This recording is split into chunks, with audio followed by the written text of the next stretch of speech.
Assalamu alaikum wa rahmatullahi wa barakatuh, everyone. I hope you guys are doing great. First and foremost, I forgot to say yesterday, Ramadan Mubarak to each and every one of you, my Muslim brothers and sisters. I wish you a blessed month. Today we're here with another video, and because my last video made such an impact, I decided why not to make another, But this time I found out something new, I learned something new, and I love educating people on things that I've learned. So here it is, yeah. When it comes to FGM, I spoke about it with so many people, with males, with females, old, young, right? Everyone has a different opinion. Although the sex side is not really spoken about, and we will be speaking about it, yeah, more, inshallah. Even though that's not spoken about, there's so much, I didn't realize there was so much stigma around it, especially in the UK. And first of all, I learned, that the word FGM was created by a white female activists, right? That's why it has the last word, and I don't like that, using that word at all, because I am not that, okay? So I really want that name to be changed, because it's stopping most of our women and our young girls they feel uncomfortable to go to health professions, because you have to sit there and say, I've got FGM done, and then you're gonna have, nah bro, nah. Female gentle cutting, why not that? Why does it have to be so harsh, you know? I don't like it. I spoke to this amazing human being called Zainab. She has got a website called Hidden Voices UK. Please check it out, because it has so much information on this topic, and she does such amazing work, so please go check her out. It's called Hidden Voices UK, right?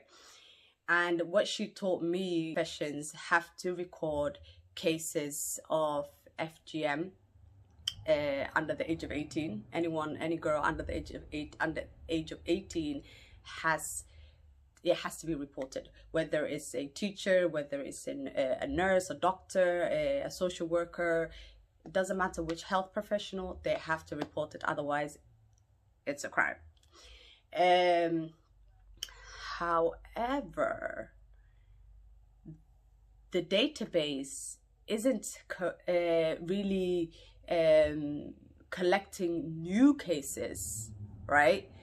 But they instead collecting historical cases and saying that they are new cases. So they're representing it to the public as new cases, but these are historical cases. These are cases that had happened 20, 30, 40 years ago. How are you recording that as something new that happened within the UK? Or nah, that's nope. So anyway, for example, I'll give you an example, right? If a woman were to go and visit a hospital, and she's in labor, or she's going to a gynecologist, or she's having some sort of examination, right? And they see that she had this procedure done, they have to report it, right? So but they put it in as a new case. They don't put a historical case like it's done, it was ages ago. They don't write that shit down. They write it as it's happening now, right? And what happens to those parents in some cases is that they are put on something called a FGM protection order, which means that your children could, you could be at risk of having your children taken away from you. You could be put on a travel ban, which means you cannot travel with anyone under the age of, any of your children under the age of 16 out of the country. You can't travel with them. So I did not know this. I did not know that in the UK, victims of FGM, historical FGM, not new cases, historical FGM, are being put on the database as a new case. And then there's protection orders put on them. There's travel bans put on them. Their children are taken away. And in some cases, they are sent to prison for a crime they didn't commit, because it was what happened to them was ages ago, right? And I am here for putting people in prison if they take their child and is intentionally wanting to subject their child to that, right? But if you have no evidence, you cannot target them just because they live in a country that this procedure is common. You cannot do that. It's called racism, okay? You can't target people like that. So the fact that, and the funny thing is, I'll tell you guys a story. It happened to me, and I did not even deep it. I didn't think anything of it, right? And I'll tell you what happened. I had a cyst, right? And I had a surgery, and I was told that I was going to be referred. I didn't know what the hell they were talking about, so I was like, okay. A few days later, I get a knock on my door, and it's social services, right? And she comes in and she says, she introduces herself, and she said, you know, I'm here because you have the procedure FGM done, and we just want to make sure that you're not going to subject your daughter to that. Yo, I looked at her and I was like,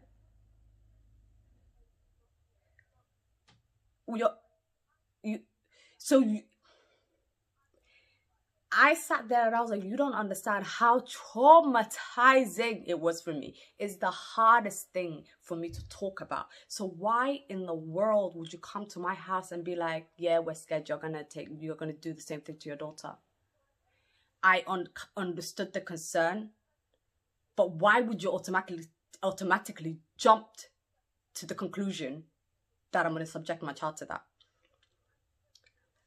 She sat there, and by the way, FGM is a form of physical violence, right? Physical violence, just like RAPE. Okay, tell me what happened.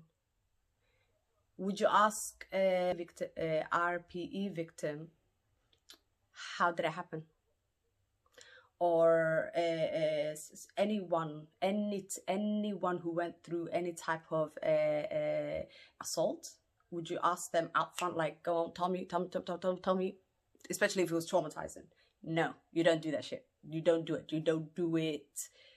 But she did it. She was like, can you tell me what happened? Yeah, she put me on the spot. But I knew that if I didn't, in my heart, something told me, just tell her the story. I broke down. I told her, and I said, you see, like from my face and from the way that I'm acting and my body language, that I'm not dealing with this right. I am still having to live with this, and it's not easy for me. And the fact that you're here basically saying that I'm going to do the same thing to my daughter, like, yo, I couldn't believe it. I could not believe it at the time. But then I thought, you know what? Maybe they just thinking about your child, right? She said to me after I told her, she's going to come back the next day, and she's going to check my fridge, my cupboards, my daughter's bedroom. And because my daughter was sick that day, she said she's going to come back just to see how, you know, she interacts with me. Come to find out, she called the police to see if I had any record, if anything ever happened with my daughter. They called my daughter's nursery to ask how I interact with her and how we are and how Sarah is, and just like everything, right? And then she called my job. She she called everybody, my GP, everyone, right? Just to inquire about me and my motherhood and my child. When everything else came back good, yeah, she came and she said, and by the way, the nursery told me that she called, but when she came, she told me everything. So she said, I contacted them, this happened, this happened, this happened. And then she checked my house. My daughter was, you know, feeling better. So she took her upstairs and showed her her bedroom because she was very proud of it. And she turned around to me and she said, I'm happy with everything that I found, and I'm going to close your case. I'm happy to do that. But I did not know that there could have been a chance that I could have been put on a protection order if I refused to tell my story, or if I hesitated, or I could have been put on a protection order. I could have been put on a database. I probably am on a database, actually. And I could have had a travel ban. And I am so grateful. But when I was speaking to Zainab about this and I shared my experience with her, just normally, she said, you are so lucky. So lucky that they did not continue the case, that they didn't put you on a ban, that they didn't put you, could basically continue it. I am grateful till this day. But I would just like to say that is so unacceptable to come to a victim's house and re-victimize her or him by putting them on the spot and saying, tell me what happened. It is so traumatizing to talk about at that time for me. Now I'm comfortable to talk about it. Back then, I was not, especially about that subject. So I really want Somali parents to learn more, and Somali people in general, Somali men and women, to learn more about the law of this country, to understand that majority of the time, the system is not with us, it is against us. If we're going to talk honestly. Because first of all, the name does not represent us. The name FGM does not represent what it is. Yeah, because they apparently have the exact same thing or similar, apart from the sewing, but it's done under the NHS and it's called a completely different name. It's a surgical procedure. But then when Black people do it, has this horrendous title. And we go on protection orders and travel bans of historical cases, not even new cases, historical cases. That is so crazy to me. That is so crazy to me. So I want you guys to learn the hospital policies.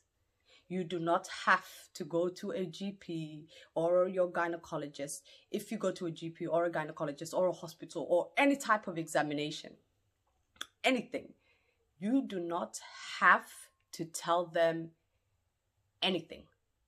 Absolutely anything. You don't have to do it. But if you do, please learn the policy, the hospital policy, the GP policy, in what they can ask you, what information you can give, because that is so important. And I would like to correct myself as well. On the last video, I said get it undone or unsewed. No, it has a name. I can't even say the name. Defibrillation, I think. Please correct me if I'm wrong, but I think that's the name. And that's the procedure you have to get done in order to, you know, have it undone, inshallah. Please educate your parents, okay? Because it's so easy, wallahi, to